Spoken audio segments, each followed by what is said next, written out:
So what we're going to do in this video is we're going to show you the finished trim. So we're going to have to put all the baseboards in the house. We got to install the doors, put the finished trim around those, and the finished trim around all the windows. We are going with a style that is, it's just square. It doesn't have much of a profile. It's just rounded over a little bit on the ends, and it has this top piece here. And this is called a craftsman style. So we have a bunch of them to do, so follow along. So I'm working on the window trim. What I got going on is I have to put a jamb extension to finish out where the windows are. Our windows are only made for a 4-inch wall. We got 7-inch walls. So I have to put a piece of trim in here to finish that out. So I'll put that in, and then I'm putting the side trim here on the outside, the casings. It looks rough and raw like that, but then I'll put these casings on like this, and then I'm putting a decorative header on top that looks like a, that has the shaker style. A couple of the tools I'm using, one thing I saw online that came in very handy is this tool. These are clamps that hold, and here's the tool that's used for it. You put it inside it, and then you open it up, and what you do is whenever you get your corner here, you put these clamps in the corner, and they hold just like that. That helps, it gives me an extra hand to hold that clamped while, and then I'll shoot some staples in it. Also, I'm using 2 separate types of guns to shoot the nails in. The first of which is a brad nailer, and mine broke, so I had to go buy me a new one. I use the brad nailer for putting the brad nails into the, going from one piece of trim into the other piece of trim, because they're not nearly as long. So these are the shorter kind. I believe this is only going to be about 1.25 inches or 1.5 inches. Brad nail shot into there. Then I'll use larger nails to shoot from the trim through the drywall into the 2x4. So that's going to be a 2 to 2.5 inch nails. And I use my angle nail gun. As you notice, it shows it at an angle. This is a 35-degree angle nail gun. I've had this forever. I do believe it was a Harbor Freight special, matter of fact. I think it's a Chicago Pneumatics. But she's worked for a long time. So 2 types of nail guns that I'm using. I could sit there and change the size of the nails, use the same gun, changing the nails, but that's just a pain. So this way I keep one size nails in this one size nails in that one. And it makes it a whole lot easier for me. So the only thing I glue up is when I make my inside frame, I do put glue on that connection before I shoot them together. And that way that'll glue up tight. And other than that, that's about it. So we're going to show you a little time-lapse video here of me doing an entire window. And so sit back, enjoy the music, and see how a window's done.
See that? My hand was right there. Play that one back in slow motion. See how close it just came to my finger.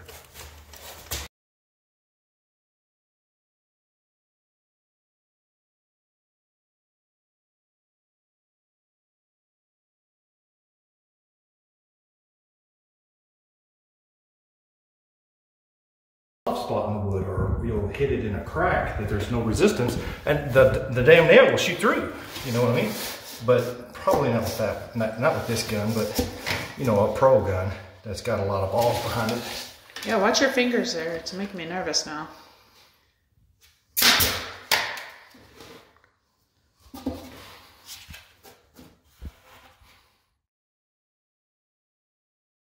Seems like staples would be enough, just to keep it tight.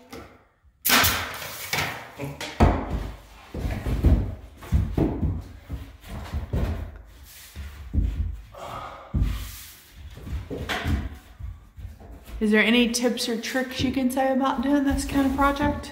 Yeah, hard contractor. Yeah.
So show me how that works.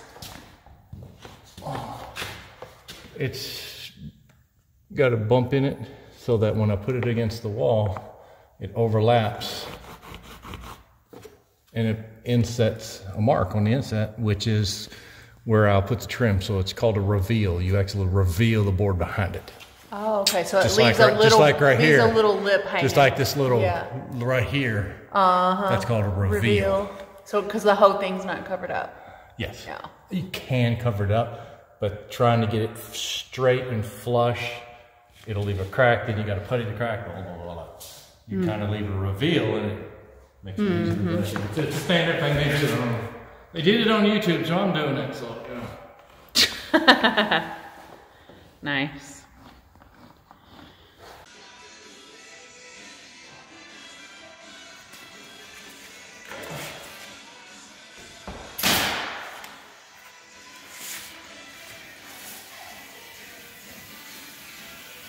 Square with the floor. I want it straight up and down. So that when you do your baseboards, when your baseboard comes over, when you cut your boards on the saw, they're straight. So I don't want there to be as little gap as we can there.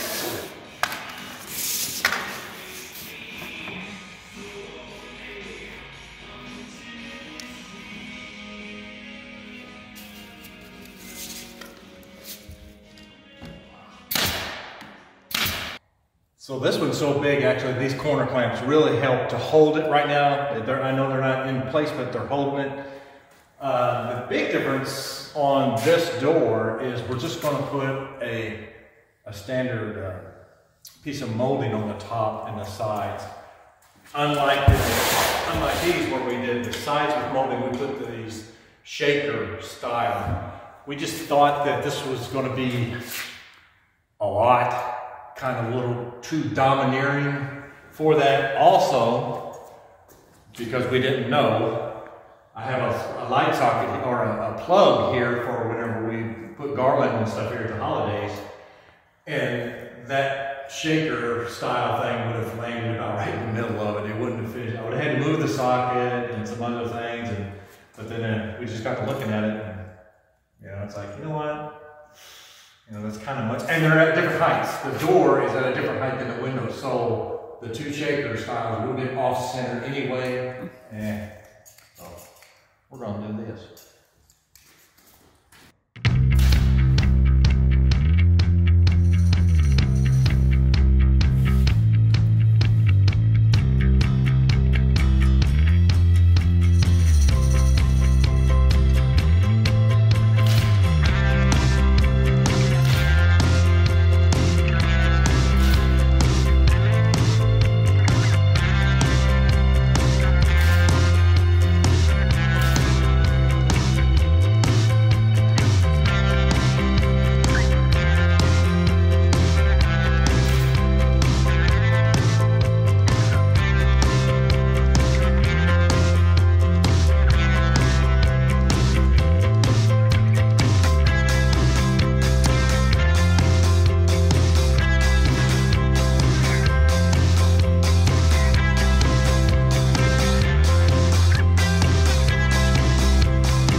All right, another one of those items you have to make a decision on when you're doing a house is your stairs.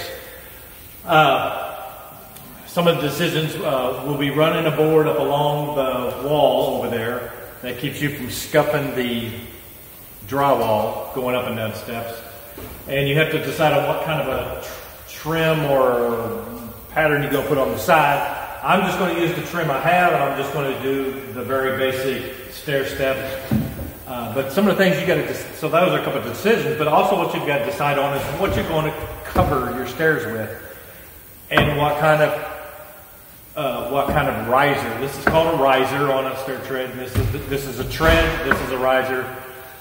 A lot of times the riser is painted, or it can be a hardwood and stained. Same goes with your steps. Now, we're going to probably end up running probably a 2 foot wide of the carpet that's going to be up top down the steps, possibly. That's kind of right now, that's the game plan. Only because the hardwood, when you stain them and put a clear coat on them, they get slick. And when we get older, we don't want to be slipping. I'm also considering some non-stick, either a non-stick coating on it from when we do the final clear coat, or they actually make non-skid pieces that you can actually tape down. So we're considering both, but these are going to end up being hardwood. Our treads are going to be hardwood. The cabinets and such are going to be knotty alder, which is a wood. It's called knotty alder. The risers, I haven't decided if I'm going to make them wood or painted, or if I'm going to make them knotty alder either. It's just how much wood you want to see. It's one of those things. But I gotta get this done. I gotta get this trim on here. I gotta get it puttied in the corners to make it look nice, because when the painters come in to paint all of my trim, I want them to paint this. And if I'm gonna do the risers, primed and painted, I need to have them there also and along with that board up the side. Now, I do not have the board up the side, and I'm gonna have to get new risers because these were too short. So I can't use those, plus I don't want to see the nail holes. I'm gonna hide the nail holes. And with being stuck in-house with the coronavirus epidemic going on, a little hard to get to the big box stores to get my wood. But I'm good for now. I got a lot of this work to do. They're not exactly 90 degrees, and they're slightly different heights. I mean, like 1/16 of an inch, but it makes a difference on the stair treads. On my daughter's house, when they were building it, on the final inspection, the inspector actually deemed them, wouldn't allow them to have the final occupancy inspection because the overhang of the treads, it overhung too far. I think the maximum in our county, it can only overhang 1.25 inches. So they had to remedy that. Thank goodness it was just on the steps that went to the basement, so they remedied it, and it works out fine. Ours, that would be a problem because ours are finished, stained, and stained and primed and painted. It'll be pretty, so we don't want to have to do a repair. That would be bad. But anyhow, that's what I'm doing today. Doing all my trim work, and I call it chicken work because it's a little tedious things. But it's a rainy day outside, and got the time, so thought I'd sit down and get this knocked out. So hang in there, keep watching, and when I get further along on the stairs and the rails and all that stuff or whatever, I'll let you check those out. I've got a pretty neat idea for the railing and the posts on this, on our build here. So I think it's really going to look good. So stick around. Stairs, stairs, stairs. So I've been working on the stairs. We went ahead and put an inside toe board so that you don't, your feet don't hit the drywall and mar the paint up. So that's an inside board there. I went ahead and put a full skirt board on the outside. We did have the trim. I had to take it off because when I measured all my steps, I had an oddball step height, and that's a no-no. They have to be all exactly the same height, or you won't pass inspection. So that was the only way I could get away from it, was to redesign the stairs. I ended up having to add,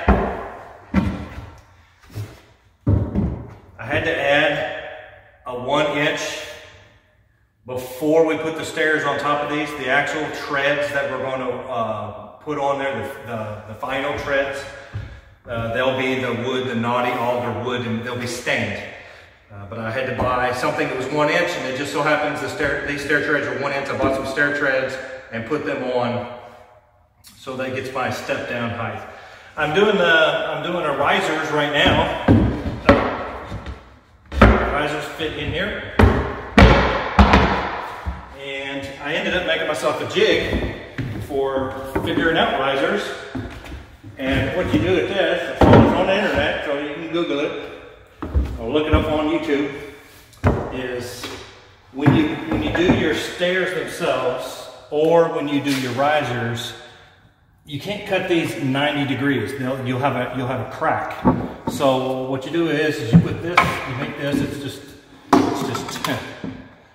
two sticks on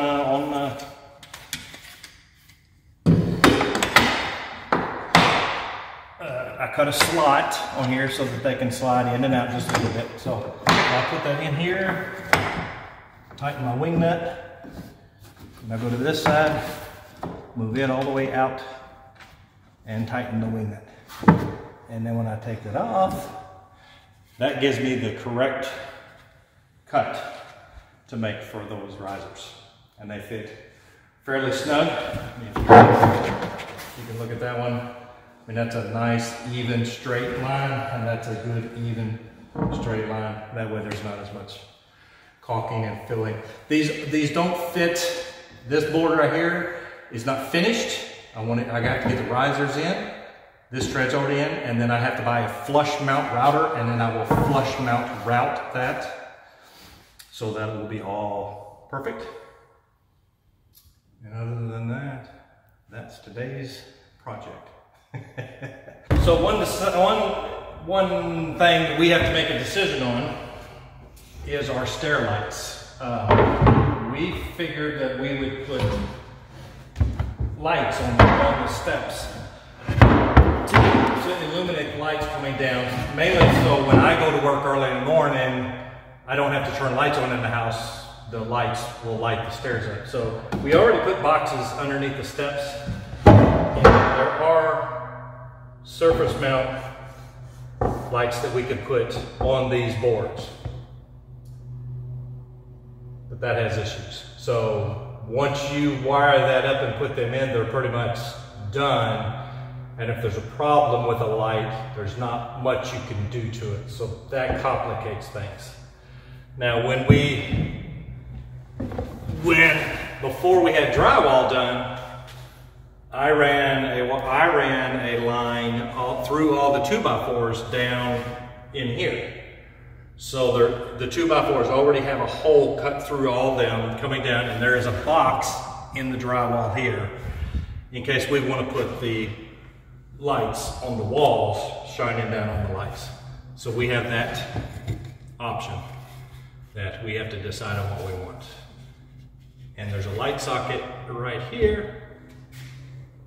That is where the light power is controlled for these. We have motion sensors. So if you walk over here, the motion sensor will see you and it'll turn the lights on. The same with at the top. There's a motion sensor that goes up there that will turn the lights on.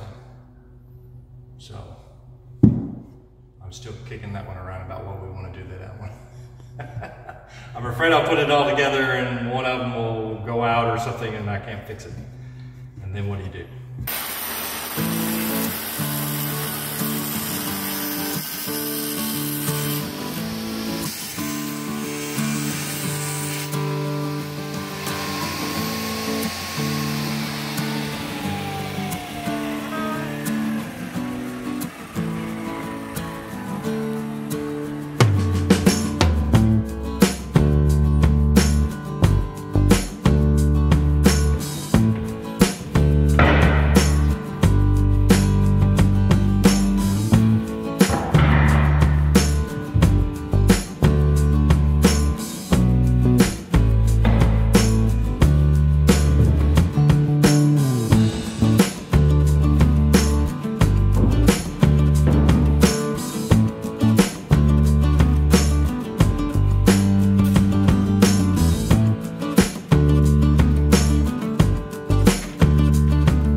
We can't believe it. We finally made it to the completion of this trim work project.